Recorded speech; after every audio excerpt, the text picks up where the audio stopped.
کوئی لاکھ ہمیں پابند کرے، کوئی لاکھ ہمیں پابند کرے، اسلام کی دعوت زندہ ہے۔ تو دنیا کو دیکھ کر چلتا ہے اور اسی زندگی کو مقصد بنا کر چلتا ہے، اور جتنے بھی اس کے چونچلے ہیں، اس کی خواہشیں ہیں، اس کے ارمان ہیں، اس کے جذبات ہیں، اس کی سوچ ہے، اس کی فکر ہے، وہ اسی دنیا میں پورا کرنا چاہتا ہے۔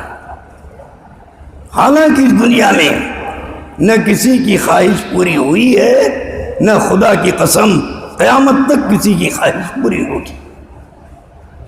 یہ خواہش پورا کرنے کی جگہ نہیں ہے، یہ خواہشات کو قربان کرنے کی جگہ ہے۔ جو جتنا اپنی خواہشوں کو دبائے گا اور قربان کرے گا، اللہ اس کی ہر خواہش مرنے کے بعد پورا کریں گے۔ خواہش تو مرنے کے بعد پوری ہوگی۔ میں عرض کرتا ہوں، اگر دنیا میں ہر آدمی کی ہر خواہش پوری ہو جائے، خواہش کے مطابق جوانی مل جائے، طاقت مل جائے، خواہش کے مطابق بیوی مل جائے، خواہش کے مطابق اولاد مل جائے، خواہش کے مطابق مکان مل جائے، خواہش کے مطابق میرے دوستو زندگی مل جائے، خواہش کے مطابق کھانا پینا مل جائے، خواہش کے مطابق کپڑا مل جائے، خواہش کے مطابق ہر اس کی خواہش پوری ہو جائے، تو ایک خواہش ہر ایک کے انسان رہ جاتے، ہر ایک انسان کی رہ جاتی ہے جو کبھی پوری نہیں ہوگی۔ وہ کیا خواہش؟ موت نہ آئے۔ کیا نہ آئے؟ ارے بولو کیا نہ آئے؟ موت نہ آئے۔ لیکن اللہ تعالیٰ فرما رہے ہیں کل نفس ذائقۃ الموت، ہر نفس کو موت کا مزہ چکھنا پڑے گا۔ موت کے بغیر وہ زندگی نصیب نہیں ہوگی، وہ زندگی نصیب نہیں ہوگی۔ مرنا ضرور ہوگا، اگر مرنا نہ ہوتا اور بغیر مرے وہ زندگی مل جاتی تو خدا کی قسم انبیاء کی موت نہیں آتی۔ انبیاء کی موت، انبیاء کو بھی موت آئے گی، اور سارے نبیوں کے سردار جناب رسول اللہ صلی اللہ علیہ وسلم کو بھی موت آئی۔ موت نے آ کر ہماری لذتوں پر پانی پھیر دیا، ہماری محبتوں پر پانی پھیر دیا، ہمارے حسن و جمال پر پانی پھیر دیا، ہماری کمائی کھانے پینے پر پانی پھیر دیا، ہماری عزت پر پانی پھیر دیا، اور ہم پچھتاتے ہی پچھتاتے رہ گئے۔ موت آئی، ہر چیز کو چھین لیا، ہر چیز کو چھین لیا۔ اس لیے موت مومن کے لیے تحفہ ہے۔ کیا ہے؟ ارے بولو کیا ہے؟ الموت تحفۃ المومن فرمایا گیا۔ موت مومن کے لیے تحفہ ہے۔ مومن ہر چیز سے ڈرتا ہے، موت سے نہیں ڈرتا، موت سے نہیں ڈرتا۔ موت اس کے لیے تحفہ ہے، موت اس کے لیے خوش ہونے کی چیز ہے، موت اس کی کامیابی کی چیز ہے۔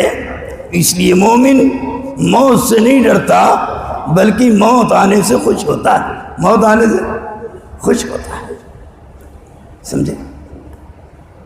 موت سے وہ گھبراتا ہے جس کی زندگی اللہ کے حکم کے مطابق نہیں ہے، محمد صلی اللہ علیہ وسلم کے طریقوں کے مطابق نہیں ہے، وہ موت سے ڈرتا ہے، خوف کھاتا ہے، اور کسی کی موت کو سن لیتا ہے تو میرے دوستوں بے چین ہو جاتا ہے، ہائے میری بھی موت آئے گی، میری بیوی چھن جائے گی، میری جوانی چھن جائے گی، میرا مکان چھن جائے گا، میرے کاروبار چھن جائیں گے، میری آرام راحت چھن جائے گی، کوئی چیز میرے پاس نہیں بقے گی، میں خالی ہاتھ آیا تھا اور خالی ہاتھ جاؤں گا، کوئی میرا ساتھ نہیں دے گا۔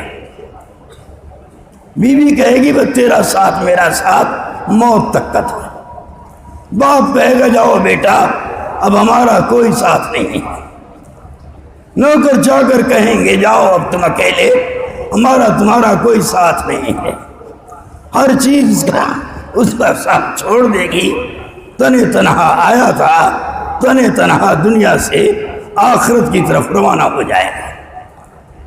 اگر ساتھ چاہتے ہو، عزت چاہتے ہو، بلندی چاہتے ہو، سکون چاہتے ہو، اطمینان چاہتے ہو، میرے دوستو تنگیوں سے نکلنا چاہتے ہو، بربادیوں سے نکلنا چاہتے ہو، تو اللہ کے دین پر اپنے آپ کو چلا دو اور اللہ کے دین کو اپنے گلے لگا لو اور پوری زندگی اسی دین کے ساتھ میرے دوستو جینا اور مرنا طے کر لو، تو خدا کی قسم نہ موت سے پہلے نہ موت کے بعد تمہیں کوئی چیز پریشان نہیں کرے گی۔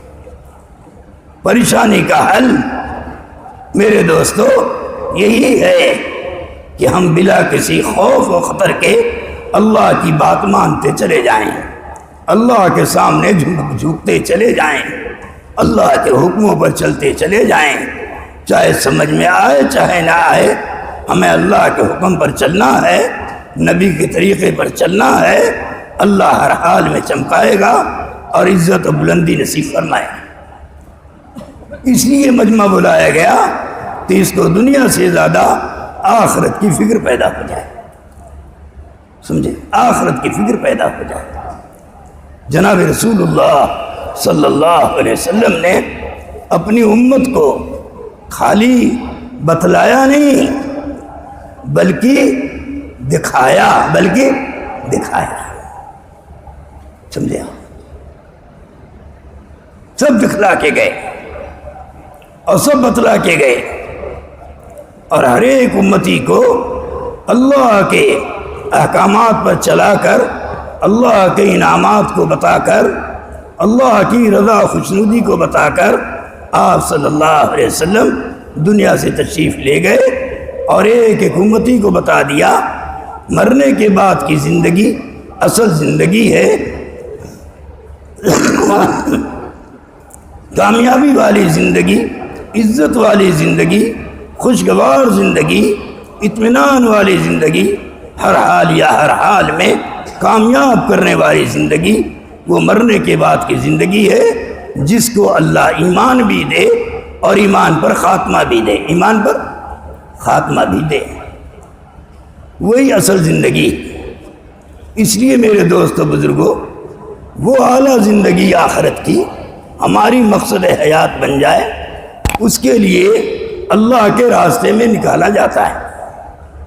حضور اکرم صلی اللہ علیہ وسلم دین بھی لائے اور ساتھ ساتھ پوری امت کے لیے دین کی محنت بھی لائے۔ پچھلے نبیوں نے دین دیا، دین پر عمل بتلایا، لیکن دین کی محنت کے لیے اپنی امت کو محنت میں نہیں لگایا، اپنی امت کو دعوت دینے میں نہیں لگایا، بس اپنی امتوں کو دین سمجھا دیا، دین پر عمل سمجھا دیا، نماز روزہ بتلا دیا، اور اس کا کرنے کا، عبادت کرنے کا طریقہ بتلا دیا۔ ہمارے نبی صلی اللہ علیہ وسلم نے پہلے ہی دن سے خالی عبادت نہیں بتایا، خالی دین نہیں بتایا، بلکہ عبادت سے پہلے عبادت کی محنت بیان کیا، سمجھے، ایمان سے پہلے ایمان دے کر ایمان کی دعوت میں لگایا۔ کسی نبی نے دین اور دین کی محنت میں نہیں لگایا، ہمارے آقا محمد صلی اللہ علیہ وسلم نے اپنے ہر امتی کو پہلے ہی دن سے دین بھی دیا اور دین کی محنت بھی عطا فرمائی۔ اس لیے سب کو داعی بنایا۔ کیا بنایا؟ ارے بولو کیا بنایا؟ داعی بنایا۔ پچھلے نبیوں نے اپنی امت کو عابد بنایا، ہمارے نبی نے عابد بعد میں بنایا، داعی پہلے بنایا، داعی پہلے بنایا۔ مردوں کو بھی داعی بنایا، عورتوں کو بھی داعی بنایا، جوانوں کو بھی داعی بنایا، مظلوموں کو بھی داعی بنایا، بچے کو بھی داعی بنایا، جوان بوڑھے مردوں کو بھی دائی بنایا اور ہر ایک کو سب سے پہلے دائی بنایا. کیا بنایا؟ دائی بنایا. دائی بنو گے تو عمل پر استقامت ملے گی، عمل کی حقیقت ملے گی، عمل پر پروان چڑھیں گے اور عملی زندگی وجود میں آئے گی، اور ہر لائن میں مسلمان ترقی اور کامیابی تک پہنچے گا جب یہ دین کو دین کی محنت کے ساتھ قبول کرے گا، دین کو دین کی دعوت کے ساتھ قبول کرے گا، دین کو دین پر چلنے کے اعتبار سے قبول کرے گا. تو اللہ رب العزت اس ایمان والے کو چمکائیں گے اور عزت و بلندیوں تک پہنچائیں گے. اس لیے اس امت کا کام ہے دین پر چلنا اور دین کی محنت کرنا. دین کی محنت کرنا دونوں ایک ساتھ دیا گیا. حضور اکرم صلی اللہ علیہ وسلم نے ایمان کی دعوت دیا اور جو لوگ ایمان قبول کرنے لگے آپ نے اسی وقت ان کو ایمان کی دعوت پر کھڑا کر دیا. ابو بکر صدیق رضی اللہ تعالیٰ عنہ مردوں میں سب سے پہلے ایمان لائے اور انہوں نے سب سے زیادہ قربانی دی. سب سے زیادہ دی کہ نہیں دی؟ عورتوں میں حضرت خدیجۃ الکبریٰ رضی اللہ تعالیٰ عنہ عورتوں میں سب سے پہلے ایمان لائیں. انہوں نے اپنا تن من دھن سب کچھ اللہ کے دین پر خرچ کر دیا. غلاموں میں حضرت زید بن حارثہ رضی اللہ تعالیٰ نے ایمان لائے اور انہوں نے پوری زندگی دین اور دین کی محنت میں خرچ کر دی. بچوں میں حضرت علی رضی اللہ تعالیٰ عنہ ایمان لائے اور پوری زندگی نبیوں کی طرح سے میرے دوستوں دین پر محنت پہ لگا دی اور آخر تک میرے دوستوں اس محنت کو کرتے رہے اور کرتے کرتے دنیا سے چلے گئے. تو ہمارے نبی صلی اللہ علیہ وسلم نے پہلے ہی دن سے اپنے ایک ایک امتی کو دائی بنایا اور دین بھی دیا اور دین کی محنت بھی دیا، دین بھی دیا، دین پر عمل کا شوق بھی دیا، دین دیا اور دین کے ساتھ ساتھ پورا عالم ان کے سامنے رکھ دیا. یہ عالم ہے، اس عالم بھر میں تمہیں چلنا ہے اور دین کی محنت کرنا ہے. اللہ تعالیٰ اس امت محمدیہ کو اس طور پر قبول فرمائے. صحابہ نے اس کا حق ادا کیا، صحابہ نے اس کا حق ادا کیا. حضرت ابوبکر صدیق رضی اللہ تعالیٰ عنہ جب مکہ چھوڑ کر ہجرت کرنے لگے تو جتنا گھر میں نقدی تھا، جو کچھ آپ نے پوری زندگی میں کمایا تھا، وہ سب اپنے ساتھ لے لیا. 80,000 دینار اور درہم اپنے ساتھ ہجرت میں لے کر محمد صلی اللہ علیہ وسلم کے ساتھ نکلے. جب ان کے باپ حضرت قحافہ رضی اللہ تعالیٰ عنہ گھر میں آئے اور ابو بکر کے مزاج سے واقف تھے، ان کے جذبات سے واقف تھے، ان کے خرچ کرنے سے واقف تھے، ان کے ذہن میں یہ بات آئی کہ ابو بکر ہجرت کر کے جا رہا ہے، مکہ چھوڑ کر جا رہا ہے، بال بچے چھوڑ کر جا رہا ہے اور محمد صلی اللہ علیہ وسلم کے ساتھ جا رہا ہے. ہو سکتا ہے کہ سارا کا سارا مال لے کے جا رہا ہو اور اپنے بال بچوں کے لیے کچھ نہ چھوڑا.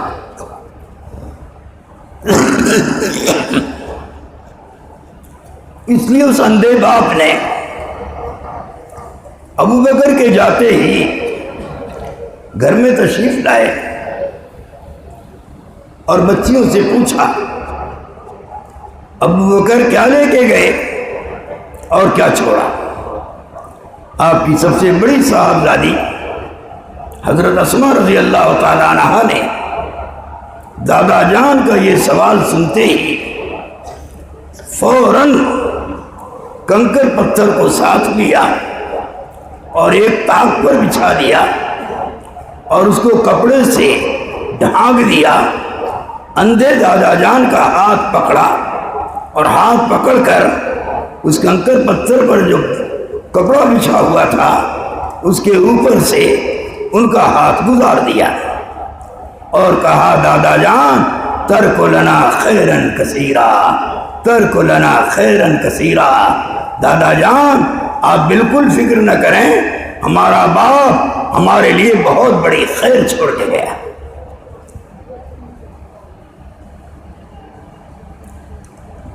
دادا جان نے تو خیر سمجھا. مال و متاع کو حضرت خدیجۃ الکبریٰ رضی اللہ تعالی عنہا نے مال کو نہیں خیر سمجھا. حضور صلی اللہ علیہ وسلم جو دین دے کر گئے تھے، ایمان دے کر گئے تھے، اس کو بہت بڑی خیر سمجھا اور کہا دادا جان گھبرانے کی بات نہیں ہے، ابا جان بہت بڑی بڑی خیر چھوڑ کر گئے. ان کو تسلی ہو گئی اور سمجھ گئے ہاں مال بھی لے کے گیا اور کچھ مال چھوڑ کے گیا ہے، ان کا کام چل جائے. حضرت اسماء رضی اللہ عنہا فرماتی ہیں خدا کی قسم میرا باپ سب کچھ لے کے گیا تھا، گھر میں اتنا بھی نہیں چھوڑا تھا کہ ہم لوگ ایک وقت کھا لیتے، سب لے کے گئے. یہ تھا مزاج، ایک ایک امتی کا مزاج یہ بنایا تھا. دین پر چلنا سیکھو اور دین پر خرچ کرنا سیکھو. دین پر خرچ تمہیں ضائع نہیں کرے گا، تمہیں برباد نہیں کرے گا، تمہیں فقیر نہیں بنائے گا، تمہاری عزت نہیں لے گا، بلکہ دین پر خرچ تمہاری زندگیوں کو پشتہا پشت کو تمہاری زندگیوں کو بنائے گا. اس لیے میرے دوستو دین پر خرچ روزیوں میں برکت دیتا ہے اور تمام کی تمام مالی لائن کی کمزوریوں کو دیکھو کچھ ہے اس میں کو دور کرتا ہے اور آدمی کے اندر استغنا کی صفت پیدا کرتا ہے. سمجھے؟ خرچ کرو گے تو یہ صفات پاؤ گے، خرچ نہیں کرو گے تو مال کی حوث بڑھتی ہے، مال کی لالچ بڑھتی ہے. مال تلاش کرنے میں پھر حرام حلال کی تمیز نہیں کرتا. جہاں سے آئے آنے دو، جھوٹ بول کر آئے تو آنے دو، رشوت لے کر آئے تو آنے دو، دھوکہ دے کر کے آئے تو آنے دو، قسم کھا کے جھوٹی آئے تو آنے دو. کسی قسم کی کوئی پرواہ نہیں کرتا جب آدمی کے دل میں مال بیٹھ جاتا ہے. اس لیے مال کی محبت کو نکالنے کے لیے اور مال کی عظمت کو نکالنے کے لیے اللہ رب العزت نے مال کو دین پر لگانے کو کہا. وَأَنفِقُوا فِي سَبِيلِ اللَّهِ وَلَا تُلْقُوا بِأَيْدِيكُمْ إِلَى التَّهْلُكَةِ. تم اللہ کے راستے میں مال خرچ کرتے رہو، سمجھے، اور اللہ کے دین کو چھوڑ کر اپنے ہاتھوں کو کاروبار کی طرف مت لے جاؤ، یہ تمہیں ہلاک کر دے. سمجھے؟ تمہارے ہاتھ پیر بیکار ہو جائیں گے اگر تم نے اس مال کو اپنی کمائی کے لیے، اپنی بھوک کے لیے اور اپنے آپ کو مال میں لگانے کے لیے اگر تم نے مال بچایا اور خرچ نہیں کیا تو یہ مال تمہیں ہلاک و برباد کر دے گا. سمجھ میں آ رہی بات؟ اس لیے حضور اکرم صلی اللہ علیہ وسلم نے مال بچا کے نہیں رکھا، جو مال آیا خرچ کر دیا، جو مال آیا خرچ کر دیا. یاد رکھنا، یہاں تک کہ آپ کے گھروں پر فاقے آ گئے، 2 مہینے تک چولہا نہیں جلتا تھا، ایسے فاقے آئے. تو اللہ رب العزت نے جس کو بھی مال دیا ہے، یہ مال جمع کرنے کے لیے نہیں دیا، یہ مال خزانوں میں رکھنے کے لیے نہیں دیا، یہ مال بینکوں میں ڈالنے کے لیے نہیں دیا، یہ مال غریبوں پر، محتاجوں پر، بیواؤں پر، یتیموں پر، بے کسوں پر اور میرے دوستوں ضرورت والوں پر خرچ کرو۔ جتنا خرچ کرو گے اتنا مال بڑھے گا، اور جتنا مال بچاؤ گے اتنا مال گھٹے گا۔ اسی لیے زکوٰۃ فرض کیا، مال کے خرچ کرنے کا راستہ بتایا۔ غریبوں کو دو، فقیروں کو دو، محتاجوں کو دو، اپنے پڑوسیوں کو دو، اپنے رشتہ داروں کو دو، اور ضرورت کی جگہیں جتنی ہیں مسجد میں خرچ کرو، مدرسے میں خرچ کرو، یتیموں پر خرچ کرو، بیواؤں پر خرچ کرو، اپنے رشتہ داروں پر خرچ کرو۔ خرچ کے کتنے طریقے بتا دیے اور کتنے لوگ بتا دیے، لیکن کمانے کا ایک طریقہ بتایا۔ کلام میں کمانے کا صرف ایک طریقہ بتایا، حلال طریقے سے کماؤ، اللہ کے حکموں کے مطابق کماؤ، نبی کے طریقوں کے مطابق کماؤ، اور خرچ کرنے کے کتنے راستے بتا دیے۔ تو پتہ چلا مال کمانے سے نہیں بڑھتا، مال جمع کرنے سے نہیں بڑھتا، مال تو خرچ کرنے سے بڑھتا ہے۔ خرچ کرو گے مال کے لیے دروازہ کھلے گا، تمہارے لیے بھی کھلے گا، تمہاری اولادوں کے لیے کھلے گا، تمہارے رشتہ داروں کے لیے کھلے گا، اور تمہارے چھوٹے بڑے لوگوں کے لیے کھلے گا۔ ہر لائن سے اللہ مال بڑھانے کا فیصلہ فرمائیں گے، اور عزت والی روزی اور عزت والی روٹی عطا فرمائیں گے۔ اس لیے ہمارے لیے اور آپ کے لیے اللہ نے دین دیا ہے۔ کیا دیا ہے؟ دین دیا ہے۔ دین زندگی میں لانے کے لیے ہے، دین دوسروں تک پہنچانے کے لیے ہے، دین عالم میں پھیلانے کے لیے ہے، اور دین جان مال لگانے کے لیے۔ جتنا جو جان مال لگائے گا اللہ اسے ترقی اور کامیابی نصیب فرمائیں گے۔ اس لیے ہجرت کے موقع پر حضور اکرم صلی اللہ علیہ وسلم نے سارا مال میرے دوستو سب کا سب لگا دیا۔ صحابہ کرام رضی اللہ تعالی عنہ نے تبوک کے موقع پر اپنا سارا مال لگا دیا، بچایا نہیں، خرچ کر دیا۔ تو جتنا وہ خرچ کرتے چلے گئے آج تک اللہ ان کی نسلوں کو دے رہا ہے۔ یہ صحابہ کی قربانیوں پر اللہ دے رہا ہے، یاد رکھنا۔ اور پتہ نہیں کتنی مدتوں تک دے گا، کتنے سالوں تک دے گا، کچھ نہیں کہا جا سکتا۔ حضرت مولانا یوسف صاحب رحمۃ اللہ علیہ فرماتے تھے جتنا دین پر اور دین کی محنت پر لگاؤ گے 10 گنا سے لے کر 50 گنا اور 60 گنا یہاں تک کہ 100 گنا اللہ اس دنیا میں دیں گے، اور مرنے کے بعد کتنا دیں گے یہ اللہ کو معلوم ہے۔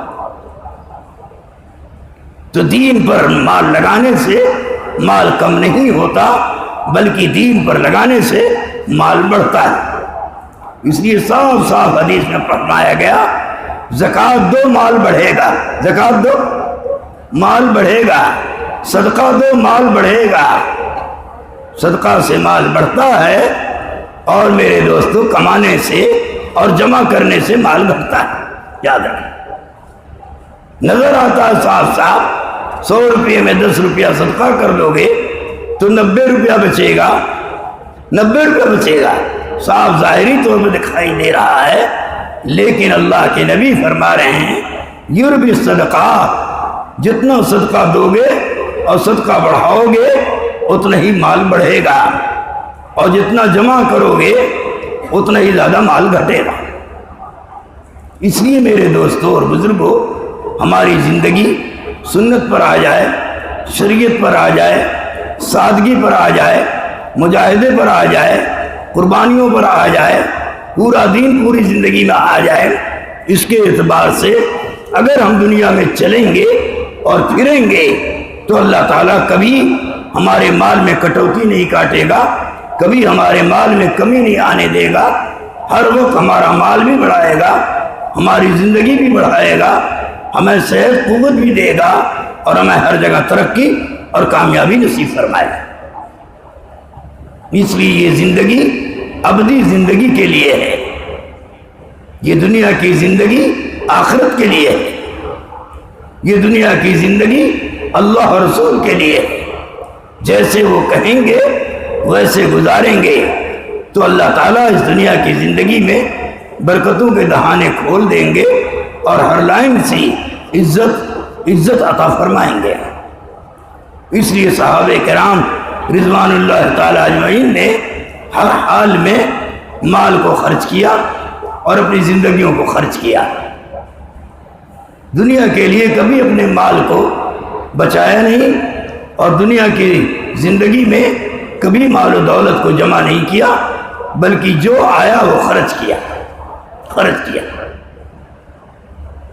جب سے مسلمان مال کا حریص ہو گیا، مال کا لالچی ہو گیا، مال کا دیوانہ ہو گیا، مال کمانے میں لگ گیا، مال بچانے میں لگ گیا، نہ اولاد پر خرچ کر رہا ہے، نہ اپنی بیوہ بہن پر خرچ کر رہا ہے، نہ اپنی بیوہ چچی پر خرچ کر رہا ہے، نہ بیوہ نہ یتیم بچوں پر خرچ کر رہا ہے، سارا کا سارا مال اپنی نفسانی خواہش کو پورا کرنے میں اور اپنے گھر مکان بنانے میں میرے دوستوں خرچ کر رہا ہے۔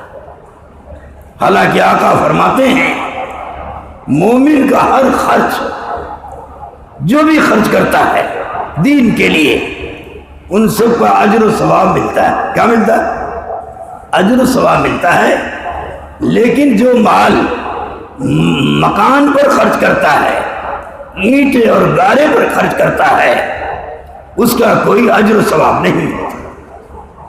یاد رکھنا، سوائے اس کے کہ مسجد میں لگائے یا مدرسہ میں لگائے جس سے علم دین حاصل کیا جائے اور علم دین پڑھا جائے پڑھایا جائے، اس کے اندر تو علماء کرام فرماتے ہیں اس کا اجر ملے گا۔ لیکن جو مال اپنی ذات پر لگاتا ہے، اپنی خواہشات پر لگاتا ہے اور اپنے بچوں پر فراوانی کے ساتھ خرچ کرتا ہے، اللہ کو حکم نہیں دیکھتا، نبی کا طریقہ نہیں دیکھتا، اللہ کے نبی کے طریقوں کے مطابق بال بچوں پر خرچ نہیں کرتا، منمانی ہی چاہیے خرچ کرتا ہے، اس کے خرچ پر کوئی اجر نہیں ملتا۔ اس لیے صحابہ کرام نے اپنے آپ کو ان ساری جگہوں سے مال بچایا اور اللہ کے کلمے کو بلند کرنے کے لیے، نبی کے طریقے کو دنیا میں پھیلانے کے لیے اپنے جان کو اور اپنے مال کو خرچ کیا۔ اس لیے میرے دوستو اللہ کے راستے میں نکالا جاتا ہے کہ ہمیں اپنے جان کا صحیح استعمال آ جائے، ہمیں اپنے مال کا صحیح استعمال آ جائے اور دین پر لگانے کا شوق پیدا ہو، دیندار بنانے کا شوق پیدا ہو، امت محمدیہ کے دین کو لانے کے لیے اور دین کو دنیا میں پھیلانے کے لیے اور دین پر چلانے کے لیے اور دین پر میرے دوستو جان مال لگانے کے لیے اس کا شوق بڑھے، اس کا جذبہ بڑھے، اس کا حوصلہ بڑھے اور اس کے اندر میرے دوستو خرچ کرنے کا مزاج بنے۔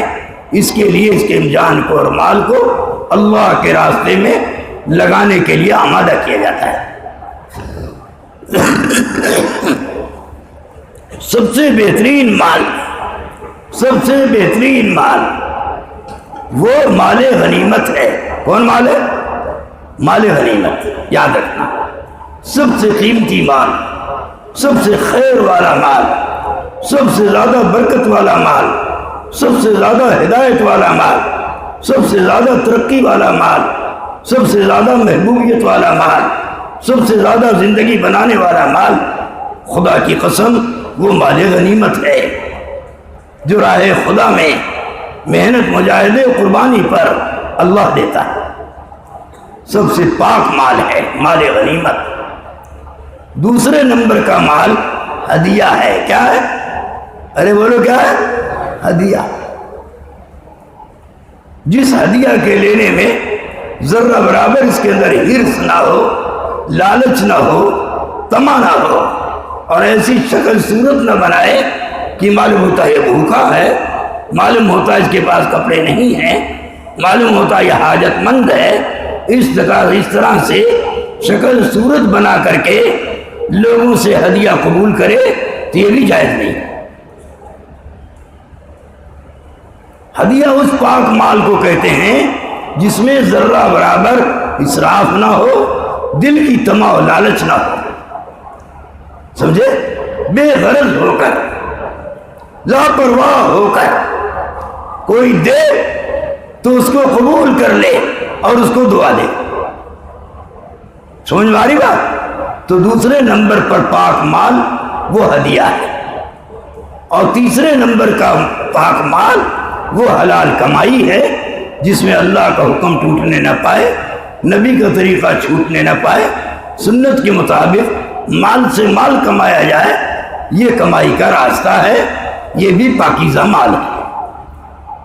اس کے علاوہ جتنے مال ہیں اور جن جن راستوں سے وصولا جاتا ہے، احسان جتلا کر میرے دوستوں اور طرح طرح کی چیزیں دکھلا کر جو مال حاصل کیا جاتا ہے، جس میں اسراف ہوتا ہے، طمع ہوتی ہے، لالچ ہوتی ہے، حرص ہوتی ہے، مال کے بڑھانے کا مزاج ہوتا ہے اور مال پر زندگی کا مزاج ہوتا ہے، ایسا مال آدمی کو خیر نہیں دلاتا بلکہ تباہی بربادی لاتا ہے۔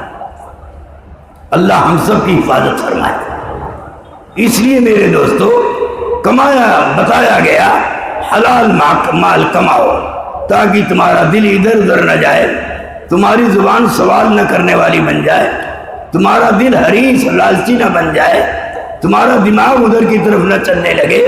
اس لیے فرمایا کہ بہترین آدمی وہ ہے جو اپنے جان و مال سے مال کمائے، قربانیوں سے مال کمائے۔ اس لیے مزدوری والا مال جو محنت سے مزدوری سے کمایا جاتا ہے وہ بڑا قیمتی مال ہوتا ہے، اور سچائی امانت داری کے ساتھ جو دکانوں میں رہ کر کمایا جاتا ہے وہ بڑا پاکیزہ مال ہوتا ہے۔ لیکن جس میں جھوٹ بولا جائے اور جس میں غبن کیا جائے اور جس میں نیت خراب کی جائے، ایسے مال سے اللہ ہم سب کی حفاظت فرمائے اور ہمارے لیے اللہ پاک صاف مال دینے کا ارادہ فرمائے۔ اس کے لیے ہر ایک کی تمنا ہونی چاہیے، بڑی برکت ہوتی ہے۔ اس لیے میرے دوستو دعوت و تبلیغ کے راستے میں صحابہ کرام رضوان اللہ اجمعین کو اللہ کے نبی نے اللہ کے راستے میں نکالا اور ہر ایک سے فرمایا ہر ایک اپنا جان اور مال خرچ کرے، جو جتنا چاہے اتنا خرچ کرے۔ تبوک کے موقع پر سفر لمبا تھا، خرچ زیادہ تھا اور مجمع بھی آپ کے ساتھ بہت زیادہ تھا۔ ایک روایت کے مطابق 30,000 جو بخاری شریف کی روایت ہے 30,000 صحابہ آپ کے ساتھ تھے، دوسری روایت 40,000 اور تیسری روایت 70,000 کی۔ کتنے ہزار کی؟ 70,000 صحابہ آپ کے ساتھ مدینہ سے تبوک گئے، جس میں کوئی لڑائی نہیں ہوئی، کوئی قتال نہیں ہوا۔ 20 دن جانے میں لگے اور 20 دن آنے میں لگے اور 10 دن وہاں قیام کیا، کل 50 دن لگے تھے۔ اس میں 3 صحابی جو بڑے بھاری بھرکم صحابی تھے، 2 اس میں سے بدری تھے اور ایک بدری نہیں تھے، لیکن بدر کے علاوہ کوئی غزوہ نہیں چھوڑا تھا انہوں نے۔ 3 ایسے بڑے ہی مجرب اور بڑے ہی حسن والے اور بڑے ہی نیکی والے، بڑے ہی فرما بردار 3 صحابی میرے دوستوں نہیں جا سکے، تو اللہ کے نبی صلی اللہ علیہ وسلم نے ان سے بولنا بند کر دیا، کوئی ان سے کلام نہ کرے۔ 40 دن گزر گئے تو آپ نے ان کی عورتوں کو بھی منع کر دیا، تم بھی ان سے بات چیت مت کرو اور ان کا کوئی کام مت کرو۔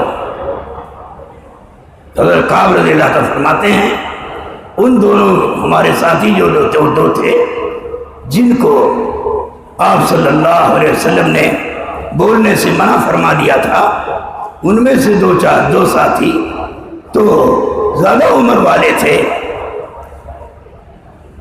ان کے لیے آپ نے اجازت دیا عورتوں کو کہ تم ان کی خدمت کر لو۔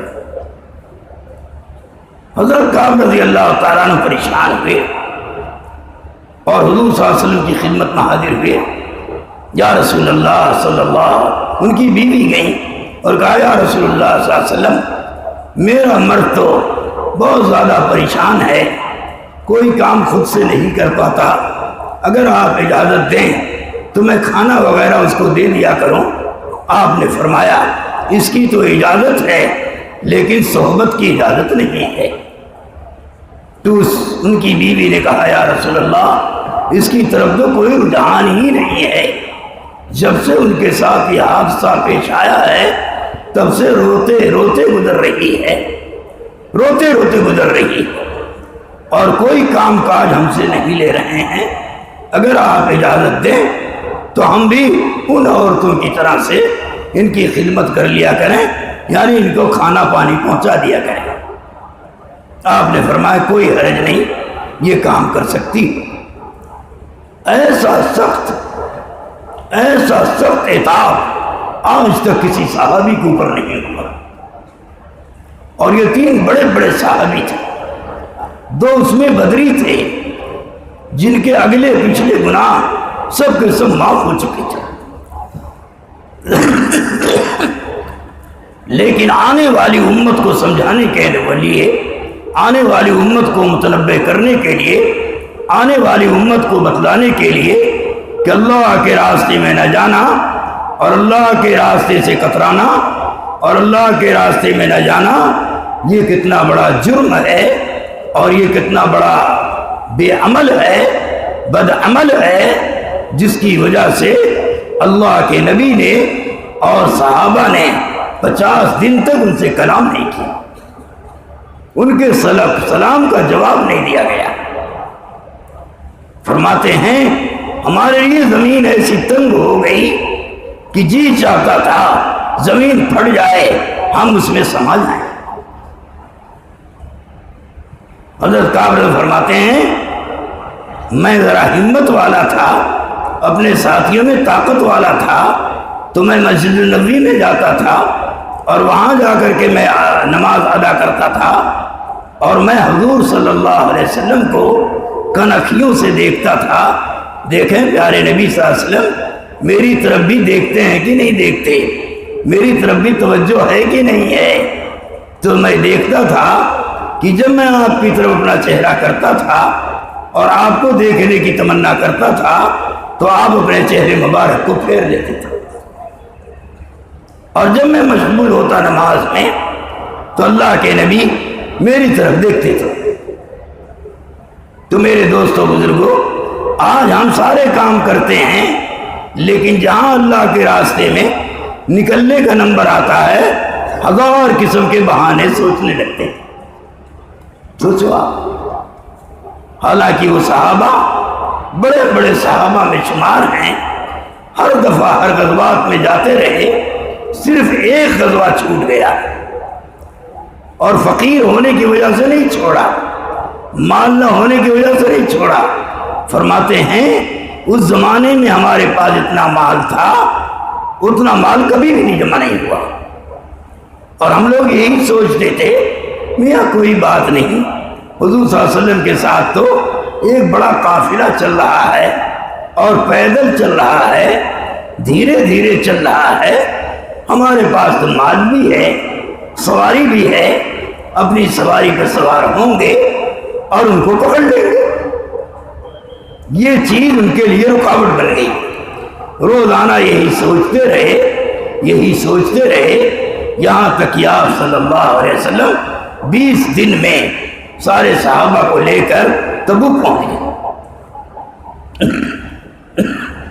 اب شیطان نے دوسری چال ان کے ساتھ چلی، میاں آپ جانے سے کیا فائدہ، اب تو آپ صلی اللہ علیہ وسلم پہنچ گئے تبوک، اب جانے سے کیا فائدہ، چلو رک جاؤ، اللہ کے نبی آئیں گے تو معافی مانگ لیں گے۔ کیا کر لیں گے؟ معافی مانگ لیں گے اور آپ معاف کر دیں گے۔ اللہ اکبر۔ اور جو دوسرے لوگ اس موقع پر نہیں گئے ہوئے تھے، جن میں سے منافقین لوگ اکثر تھے، جب آپ واپس آئے تو منافقین گئے اور اپنے اپنے عذر بیان کیے، اللہ کے نبی اللہ کے حوالے کرتے گئے، جاؤ تمہارا حال اللہ جانتا ہے۔ سب کو چھوڑتے گئے اور سب کو معاف کرتے گئے۔ جب یہ تینوں آدمی آئے، تینوں نے کوئی بہانہ نہیں بنایا، انہوں نے کوئی ایسی چیز نہیں بتائی، جو ہوا تھا سچ سچ بتا دیا۔ اے اللہ کے نبی، ہمارے لیے کوئی چیز رکاوٹ نہیں ہے، جتنا اللہ نے اس زمانے میں ہمیں مال دیا اتنا مال کبھی نہیں تھا، جیسی سواری کا انتظام اللہ نے کیا ایسی سواریاں بھی ہمارے پاس نہیں تھی۔ یا رسول اللہ، جو ہم اس غزوے میں شریک نہیں ہو پائے یہ ہماری کاہلی اور سستی ہے، اور اس کے علاوہ کوئی چیز نہیں ہے، معاف کر دیجیے۔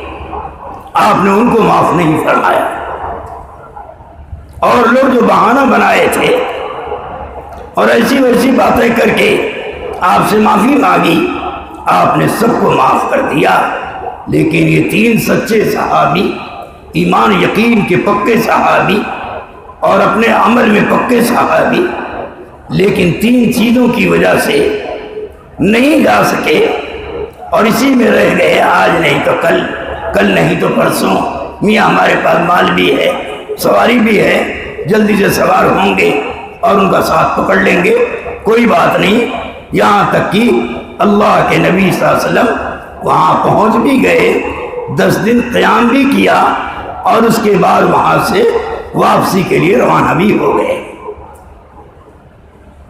جب یہ تینوں حضرات، سنو آپ، میں اس لیے اس واقعے کو تھوڑا سا اشارہ کر کے بتانا چاہتا ہوں کہ اللہ کے راستے میں نکلنا کتنا بڑا اجر و ثواب کا مستحق ہے، اور اللہ کے راستے میں نہ جانا، کسی چیز کو بہانہ بنا دینا یا کسی چیز کا عذر کر لینا، یہ کتنی سخت چیز ہے۔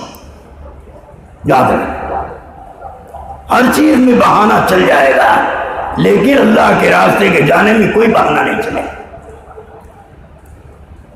اس لیے خدا کے راستے میں جانے میں کوئی بہانہ مت بنایا کرو۔ سمجھے، لڑکی کی شادی ہے، صاحب نہیں جائیں گے، شادی کرنے کے بعد چلے جائیں گے۔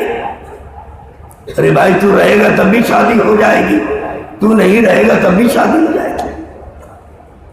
شادی کو بہانہ مت بناؤ، اپنی کھیتی باڑی کو بہانہ مت بناؤ، اپنے کاروبار کو بہانہ مت بناؤ، اپنے دوست احباب کو بہانہ مت بناؤ، اپنے رشتہ داروں کو بہانہ مت بناؤ۔ ہر چیز میں بہانہ بٹی چل جائے گی، لیکن راہ خدا کے نکلنے میں کوئی بہانہ نہیں چلے۔ اللہ جانتا ہے کس لیے تو رک رہا ہے۔ اس لیے جو جس حال میں ہو، اس حال میں اگر نکلے گا تو اس پر اجر زیادہ ہے۔ کیا زیادہ ہے؟ اجر و ثواب زیادہ ہے، اللہ کی مدد زیادہ ہے۔ سمجھے، اللہ کا غیبی نظام اس کے ساتھ ہو جاتا ہے۔ جو مصیبت کی حالت میں نکلتا ہے، جو حالات کے مقابلے میں جو نکلتا ہے، جو ساری چیزوں کے مقابلے میں جو نکلتا ہے اور اللہ کے راستے میں نکلنا نہیں چھوڑتا، اللہ اپنی شان کے مطابق اس کو دیتے ہیں، اپنی قدرت کے مطابق اس کا بھلا کرتے ہیں، اور اس کو عزت اور تمنگری دیتے ہیں۔ اور جو بہانہ بناتا ہے، اور اللہ کا راستہ بہانہ بنا بنا کر کے نہیں جاتا، ایسے آدمی کو اللہ ذلت میں رکھتے ہیں اور اس کو ناکام کرتے رہتے ہیں۔ اللہ ہماری اور آپ کی حفاظت فرمائے۔ اس لیے اگر اللہ کے راستے میں جانے کا ارادہ کرتے ہو تو ارادہ پکا کرو، کچا مت کیا کرو، سمجھے۔ اور اللہ کے راستے میں جانے کا جو ارادہ ہم تبلیغ والے کراتے ہیں وہ وعدہ نہیں ہے۔ کیا نہیں ہے؟ وعدہ نہیں کرواتے۔ یاد رکھو، وعدہ کروانے پر ہم بھی مجرم ہو جائیں گے، جو نہیں جائے گا وہ بھی مجرم ہو جائے گا۔ لیکن ارادہ کرنے پر نہ وہ ارادہ کروانے والا مجرم ہوگا نہ ارادہ کرنے والا مجرم ہوگا. نہیں جائے گا، دوبارہ چلا جائے گا تو یہ معاف ہو جائے گا. اس لیے میرے دوستو کبھی وعدہ مت کیا کرو، ارادہ کیا کرو. کیا کرو؟ ارادہ کیا کرو. وہ بھی ارادہ اللہ کے بھروسے پر کیا کرو تو انشاءاللہ نہیں جا سکو گے تو مجرم نہیں بنو گے، گنہگار نہیں بنو گے. جب بھی چلے جاؤ گے وہ سب معاف ہو جائے گا. اللہ ہمیں تمہیں اس کی توفیق عطا فرمائے. ارے جانے کا ارادہ کرو گے انشاءاللہ، وعدہ نہیں، ارادہ کرنا ہے. ارادہ کرنے پر نیکی فوراً ملتی ہے، نیکی فوراً ملتی ہے. نہیں گئے تو کوئی گناہ بھی نہیں ملتا. لیکن وعدہ کرنے پر یاد رکھنا نیکی تو مل جاتی ہے، نہیں گئے تو پکڑ آتی. کیا آتی؟ پکڑ آتی ہے. اور ایسی پکڑ آتی ہے جو آدمی کو چھٹی کا دودھ یاد دلا دیتا ہے. سمجھے؟ اور اس پکڑ سے کوئی بچانے والا نہیں.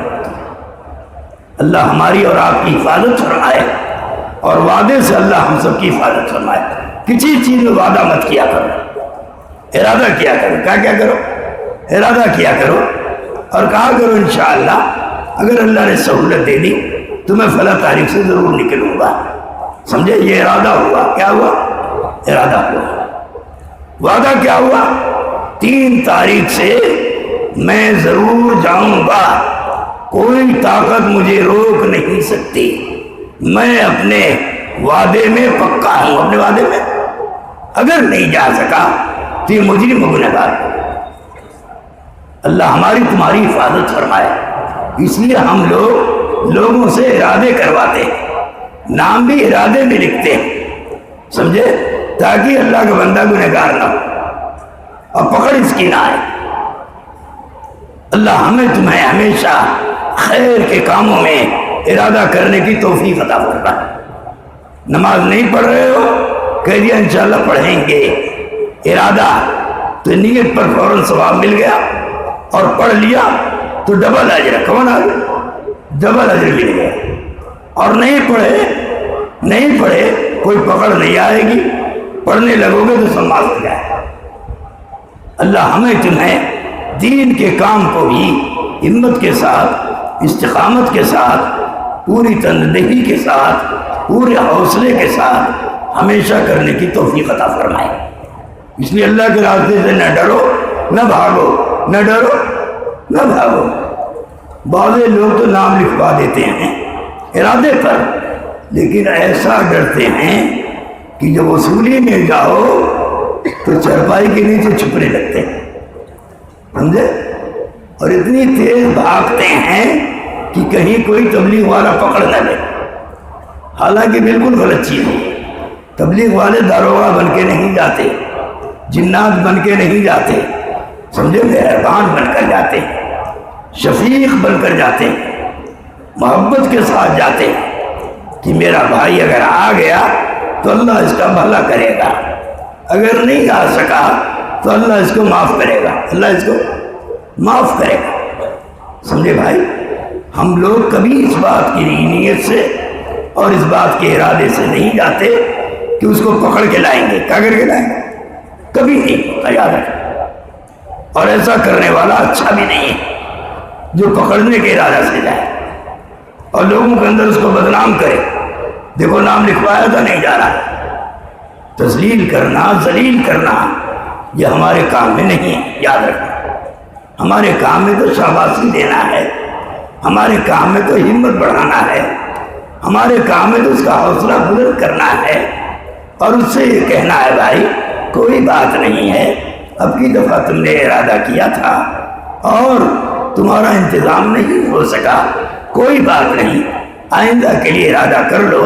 انشاءاللہ اپنے شوق سے جائیں گے. اپنے شوق سے جائیں گے تو اس کے ساتھ نرمی کا برتاؤ کرو، محبت کا برتاؤ کرو اور اس کا دل بڑا کرو، اس کے حوصلے بلند کرو تاکہ ارادہ کرنے میں کبھی نہ ہچکچائے. آج ارادہ کر رہا ہے، کل انشاءاللہ پورا کر دے گا. پورا کروانا تو اللہ کے پاس نہ، اللہ کی ذمہ داری اس کے بس میں نہیں ہے. آدمی 10 دفعہ نماز کا ارادہ کرتا ہے اور 11ویں مرتبہ پکا اتر جاتا ہے. گرامی مرتبہ پکا اتر جاتا ہے. تو 10 مرتبہ جو ارادہ کیا اس پر اسے نیکی ملی. نہیں پڑھ سکا تو اللہ تعالیٰ اس کو معاف کرے گا. کیا کرے گا؟ کیونکہ ارادہ ہے، وعدہ نہیں. سمجھ میں آ رہی بات؟ اس لیے آج یہ مجمع جب ارادہ کروایا جائے تو پکے دل سے، سچے دل سے ہمت کر کے ارادہ زوردار کرو. ارادہ تاکہ سننے والا اور دیکھنے والا یہ سمجھ جائے یہ بہت پکا ارادے میں ہے، ضرور چلا جائے گا. ضرور. یہ آپ بھروسہ کرو اس پر. لیکن اگر نہیں گیا تو بد دعا مت دینا. کبھی بد دعا مت دینا. مسلمان کو بد دعا نہیں دیتا، سمجھے؟ اور اس کی بد دعا اس کو لگتی بھی نہیں. یاد رکھنا، بد دعا نہیں لگتی. بد دعا تو جب لگتی ہے جب یہ کسی اچھے عمل پر ناراض ہو جائے. کیا ہو جائے؟ ناراض ہو جائے. اور ناراض ہو کر غصے سے اس کو بد دعا دے تو وہ بد دعا لگتی ہے. ورنہ ویسے ہی بد دعا دے دے تو بد دعا نہیں لگتی. اس لیے ہر آدمی نیت کرے انشاءاللہ میں کبھی بھی کسی مسلمان کو بد دعا نہیں دوں گا. ورنہ بعض دفعہ اس کی بد دعا الٹ جاتی ہے اور اسی کے اوپر لگ جاتی ہے اور پریشان ہوتا ہے. تو کہتا مولانا میں بہت پریشان ہوں. حالانکہ پریشانی مول اپنی بد دعا کی وجہ سے ہوئی ہے. سمجھے؟ عورتیں اس میں زیادہ شامل رہتی، بڑی جلدی بد دعا دیتی، ان کے منہ میں پھٹاپٹ بد دعا رہتی اور بعض دفعہ وہ اپنی بد دعائی میں پھنس جاتی. سمجھو؟ پھر روتی پٹتی مولانا صاحب دعا کرو ایسا ہو گیا. تو ہم کہتے ہیں تیری ہی دعا سے تو ہوا، تم نے فلانی کو یہ بات نہیں کہی تھی. تو کہتی ہاں کہی تھی. تو ہم کہتے اب جو ہے توبہ کرو. کیا کرو؟ کسی مولوی ملا کی دعا سے تمہاری آفت نہیں جائے گی. تمہاری آفت اگر چاہتی ہو چلی جائے تو تم اس کے لیے توبہ کرو. کیا کرو؟ توبہ کرو. اللہ مجھ سے غلطی سے یہ نکل گیا تھا، اب میں کبھی ایسے جملے نہیں کہوں. سمجھے؟ عورتوں کی زبان پر بد دعا رہتی ہے ہر وقت. اپنے بیٹے تک کو بد دعا دے دیتی اور بیٹا پریشان ہو جاتا ہے تو روتی پھرتی. مولانا صاحب تعویذ دے دیجیے، ہمارا بیٹا بڑا پریشان ہے. ارے بھائی تم نے اپنے بیٹے کو گالی دے کر، اپنے بیٹے کو بد دعا دے کر تو نے پریشانی مول لی ہے اور پھر تو دعا کرا رہے. اللہ عورتوں سب کی حفاظت فرمائے. ان سے جالیہ اور ان کی جالوں پر شیطان بھی ہنستا ہے. سمجھے؟ عورتیں اگر دیندار بن جائیں، نیک بن جائیں تو ان کی ولایت میں کوئی شک نہیں. یاد رکھنا. اور اگر عورتیں دیندار نہ بنے، نیک نمازی پرہیزگار نہ بنے تو یاد رکھنا ان کے بارے میں سب کچھ کہا جا سکتا ہے. یا تو یہ شیطان کی خالہ بنتی ہیں، سمجھے، یا اللہ والی بنتی ہیں. یاد رکھنا. یہاں تو عورتیں ہیں بھی نہیں، اس لیے میں کہہ کے نکل جا رہا. عورتیں ہوتی تو دعا کرتی، مولوی کہاں سے. اللہ ہم سب کی حفاظت کرنا. سمجھے بھائی؟ آپ لوگ بھی عورتوں کی بد دعا سے بچنا، خاص طور سے اپنی ماں کی بد دعا سے بچنا. سمجھے؟ تو انشاءاللہ ماں آپ کی خوش ہو جائے گی اور فوراً دعا دے گی. فوراً دعا دے. ماں کوئی بات کہے فوراً اس کا جواب مت دیا کرو نہیں کروں گا یا ٹال مٹول کر دو. فوراً اس کو خوش کرو، اماں جان آپ پریشان نہ ہوں، آپ نے کہہ دیا بس ہو گیا. انشاءاللہ آپ مجھ کو فرما بردار پائیں گے. کیا بات؟ فرما بردار پائیں گے.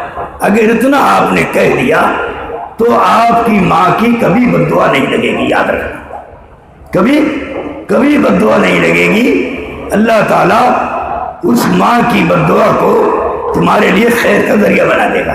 کیا بنا دے گا؟ ذریعہ بنا دے گا. اس لیے اپنی ماں کو کبھی کچھ مت کہا کرو، کبھی برے الفاظ سے یاد مت کیا کرو، کبھی اس کو کوئی گندی بات مت کہا کرو، کبھی اس کو گالی مت دیا کرو. ماں سے پیار کرو، ماں سے محبت کرو، ماں کا اکرام کرو، ماں کی بات مانو۔ ماں جس چیز کو پسند کرتی ہے اس کو اپنے پیسے سے خرید کر لا کر چپکے سے اپنی بیوی سے چھپ کر، اپنی بیوی سے چھپ کر، ورنہ اگر تمہاری بیوی میں نے دیکھ لیا میرا شوہر مجھ سے چھپا کر اپنی ماں کو یہ چیز دیا تو تمہاری دشمن بن جائے گی، یاد رکھنا، تمہیں جینا مشکل کر دے گی۔ اس لیے ہر وہ چیز جو تمہاری بیوی کو پسند ہے، میں تم سے کہتا ہوں کہ اپنی بیوی کو کبھی مت بتانا، اپنی ماں کو، اپنی بیوی کو کبھی مت بتانا اگر ماں کو کوئی چیز دے رہے ہیں۔ اپنی ماں کی خدمت چپکے سے کیا، اور اگر اتنی چیز لاؤ کہ بیوی بھی دے سکو، اپنی ماں کو بھی دے سکو، اور اپنی ماں کی بہن کو بھی دے سکو، تو پھر کوئی حرج نہیں ہے، کوئی حرج نہیں ہے، سب کو دے کر دل خوش کر لو۔ لیکن خالی اپنی بیوی کے لیے لاؤ اور اب خالی اپنی ماں کے لیے لاؤ اور بیوی کے لیے مت لاؤ، تو میں آپ سے کہہ رہا ہوں، چاہے اس کو ہدایت سمجھو، چاہے اس کو دعا سمجھو، کہ اپنی بیوی سے اپنی ماں کا دیا ہوا سامان کبھی مت بتایا کرو، سمجھے؟ اس سے اس کے دل میں طرح طرح کے وسوسے پیدا ہوتے ہیں، اور بعض وسوسے ایسے ہو جاتے ہیں شیطان اس کو یقینی بنا دیتا ہے، سمجھے؟ اور تمہاری ماں کو تمہاری بیوی کا دشمن بنا دیتا ہے۔